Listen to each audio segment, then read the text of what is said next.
দেখো আমি মাছ ভাপা রান্না করছি, কাতলা মাছ ভাপা। দেখো মাছটা ভাপা করবো, ওর মধ্যে একটু নুন নেবো পরিমাণ মতো, হলুদের গুঁড়ো নেব, একটু লঙ্কার গুঁড়ো নেব রঙের জন্য, কাশ্মীরি লঙ্কার গুঁড়ো,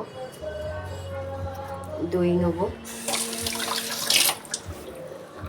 একটু টক দই নেব, এর মধ্যে আমি বেটে রেখেছি কাঁচা লঙ্কা আর পোস্ত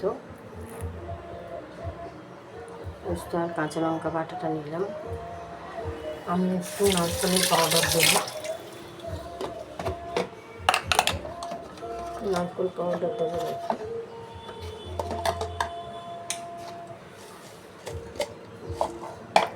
নারকেলের পাউডার দিয়েছি। এর মধ্যে ভালো করে মাখিয়ে নেব মাছটাকে।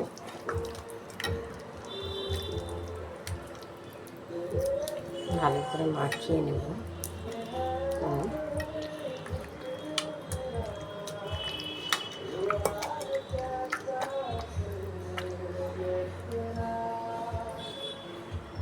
একটু জল দেবো ওতে, যাতে মাছটা সেদ্ধ হয়।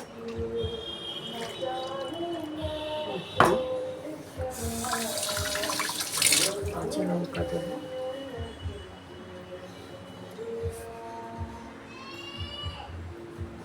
কাঁচা লঙ্কা দিয়েছি, একটু ধনে পাতা দেবো, এবার ধনে পাতা কুচি দেবো। দেখো ওর মধ্যে একটু, এবার পরিমাণ মতন তেল দেবো,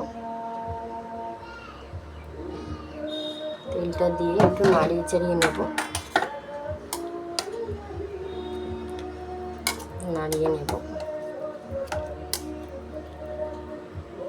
আমি মাইক্রো ওভেনে দেবো ভাপাতে 15 মিনিটের জন্য। দেখো 15 মিনিটের জন্য মাইক্রোতে দেবো।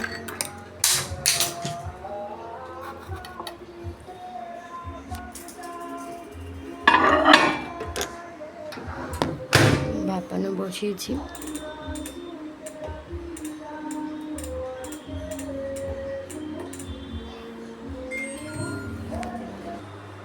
আর রান্না করবো। দেখো কাঁচা পোস্ত বেটে রেখেছি, এমনিতে নুন চিনি কাঁচা লঙ্কা দিয়েছি, তাও আমি একটু কাঁচা পেঁয়াজ দেবো, এতে কাঁচা লঙ্কা দেবো, একটু তেল দেবো ওপর থেকে, কাঁচা তেল